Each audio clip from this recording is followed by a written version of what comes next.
13 மாநிலங்களில் உள்ள 88 தொகுதிகளில் இன்று மக்களவைக்கான இரண்டாவது கட்ட தேர்தல். வாக்குப்பதிவு நடைபெறும் மையங்களில் பலத்த பாதுகாப்பு.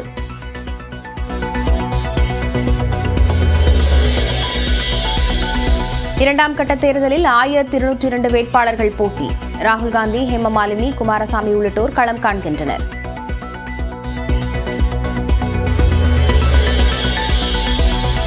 கேரளாவில் மொத்தமுள்ள 20 மக்களவை தொகுதிகளுக்கும் இன்று ஒரே கட்டமாக தேர்தல். இடதுசாரிகள், காங்கிரஸ், பாஜக கட்சிகளிடையே போட்டி.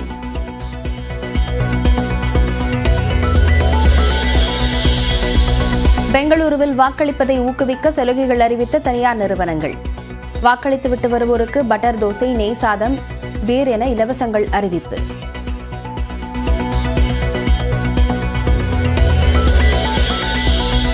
தமிழ்நாட்டில் 13 மாவட்டங்களில் 100 டிகிரி ஃபாரன்ஹீட்டை தாண்டி பதிவான வெப்பம். 4 நாட்களுக்கு இயல்பை விட கூடுதலாக 4 டிகிரி செல்சியஸ் வெப்பம் பதிவாகும் என வானிலை ஆய்வு மையம் எச்சரிக்கை.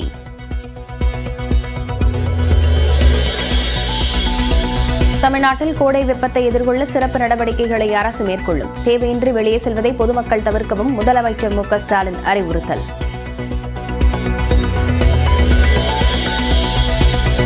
திருச்சியில் அரசு பேருந்தின் இருக்கை உடைந்து நடத்துனர் கீழே விழுந்த விவகாரத்தில் 3 பேர் பணியிடை நீக்கம். அரசு பேருந்துகளை முறையாக பராமரிக்கவும் புதிய பேருந்துகளை வாங்கவும் எடப்பாடி பழனிசாமி, அன்புமணி ராமதாஸ் வலியுறுத்தல்.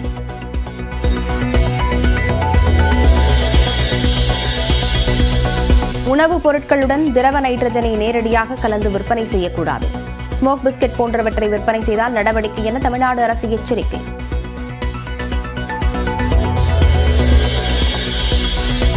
விவிபேட் ஒப்புகைச் சீட்டுகளை எண்ணுவதற்கு உத்தரவிடக் கோரிய வழக்கில் இன்று தீர்ப்பளிக்கிறது உச்சநீதிமன்றம். மின்னணு வாக்குப்பதிவு இயந்திரங்கள் தொடர்பான மனு மீதும் உத்தரவு பிறப்பிக்கப்படுகிறது. மாணவிகளை தவறான பாதைக்கு அழைத்ததாக பேராசிரியை நிர்மலா தேவி உள்ளிட்டோர் மீதான வழக்கு விசாரணை முடிந்ததை அடுத்து இன்று தீர்ப்பளிக்கிறது ஸ்ரீவில்லிபுத்தூர் நீதிமன்றம்.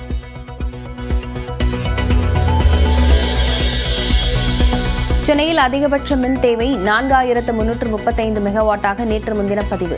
தமிழ்நாட்டில் மின் தட்டுப்பாடு ஏற்பட வாய்ப்பே இல்லை என மின்வாரிய தலைமை பொறியாளர் பிரீதா பத்மினி நியூஸ் 18 தமிழ்நாட்டுக்கு பிரத்யேக பேட்டி.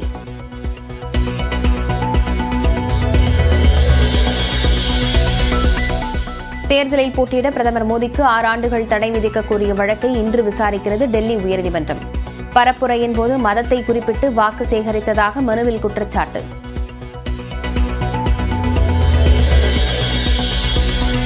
மணல் குவாரி முறைகேடு வழக்கில் திருச்சி, கரூர் உள்ளிட்ட 5 மாவட்ட ஆட்சியர்களிடம் அமலாக்கத்துறை விசாரணை. சுமார் 10 மணி நேரம் நடந்த விசாரணையில் டெண்டர் நடைமுறை விதி பின்பற்றப்பட்டதா என கேள்வி.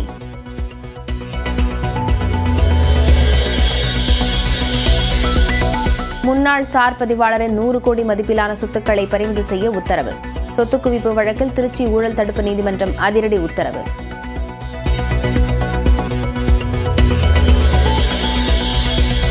திரைப்பட தயாரிப்பாளர் ஞானவேல் ராஜா வீட்டு பணிப்பெண் தற்கொலை முயற்சி. ஞானவேல் ராஜா, அவரது மனைவி உட்பட 4 பேர் மீது மாம்பலம் காவல் நிலையத்தில் புகார்.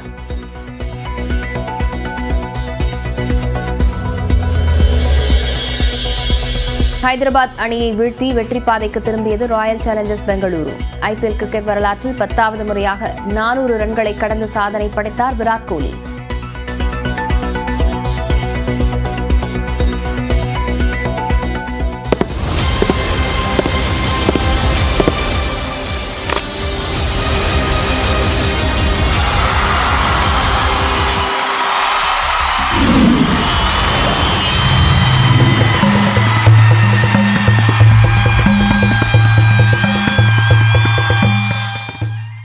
மக்களவைத் தேர்தலுக்கான இரண்டாவது கட்ட வாக்குப்பதிவு இன்று நடைபெறுகிறது.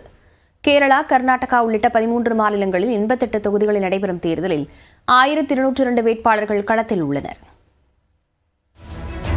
18வது மக்களவைத் தேர்தலுக்கான வாக்குப்பதிவு 7 கட்டங்களாக நடத்தப்படுகிறது. கடந்த 19ஆம் தேதி நடந்த முதற்கட்ட தேர்தலில் தமிழ்நாடு உள்ளிட்ட 21 மாநிலங்களில் 102 தொகுதிகளில் வாக்குப்பதிவு நடந்தது. அதனைத் தொடர்ந்து 2ஆம் கட்டமாக 13 மாநிலங்களில் உள்ள 88 தொகுதிகளில் இன்று வாக்குப்பதிவு நடைபெறுகிறது. அதாவது அசாம், பீகார், சத்தீஸ்கர், கர்நாடகா, கேரளா, மத்திய பிரதேசம், மகாராஷ்டிரா, உத்தரப்பிரதேசம், ராஜஸ்தான், மேற்கு வங்கம், திரிபுரா, மணிப்பூர், ஜம்மு காஷ்மீரில் வாக்குப்பதிவு நடைபெறுகிறது. பகுஜன் சமாஜ் கட்சி வேட்பாளர் இறந்ததை அடுத்து மத்திய பிரதேசத்தின் பெட்டூலில் தேர்தல் 3ஆம் கட்டத்திற்கு ஒத்திவைக்கப்பட்டுள்ளது. கேரளாவில் உள்ள 20 மக்களவை தொகுதிகளுக்கும் ஒரே கட்டமாக தேர்தல் நடைபெறவுள்ளது. இந்த தேர்தலில் ஆளும் இடதுசாரி காங்கிரஸ் மற்றும் பாஜக கூட்டணி கட்சிகளுக்கு இடையே மும்முனை போட்டி நிலவுகிறது. காங்கிரஸ் முன்னாள் தலைவர் ராகுல் காந்தி வயநாட்டில் 2வது முறையாக போட்டியிடுகிறார். அவரை எதிர்த்து இந்திய கம்யூனிஸ்ட் கட்சியின் பொதுச் செயலாளர் டி ராஜாவின் மனைவி ஆனி ராஜா, பாஜகவின் மாநில தலைவர் கே சுரேந்திரன் உள்ளிட்டோர் களம் காண்கின்றனர்.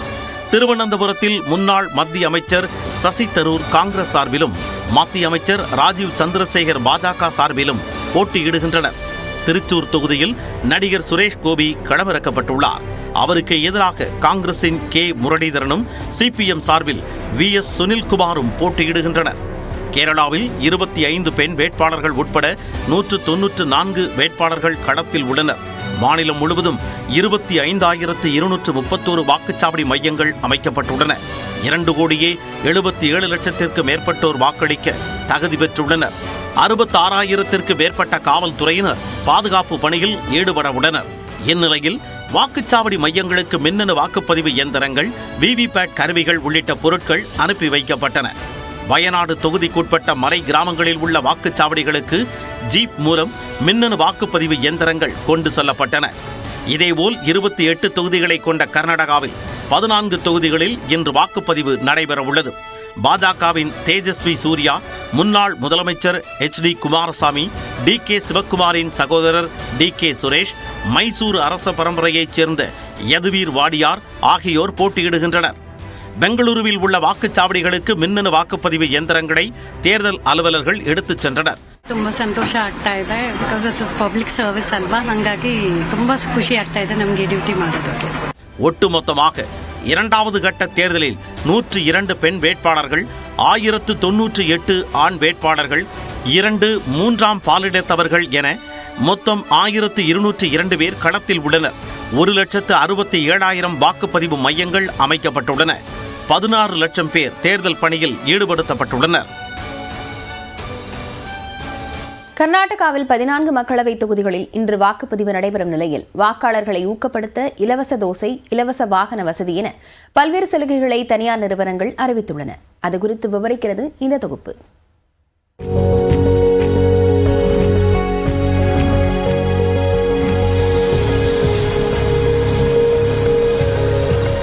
உலகின் மிகப்பெரிய ஜனநாயக திருவிழாவாக பார்க்கப்படும் 18வது மக்களவை தேர்தல் இந்தியாவில் நடைபெற்று வருகிறது. 100% வாக்கு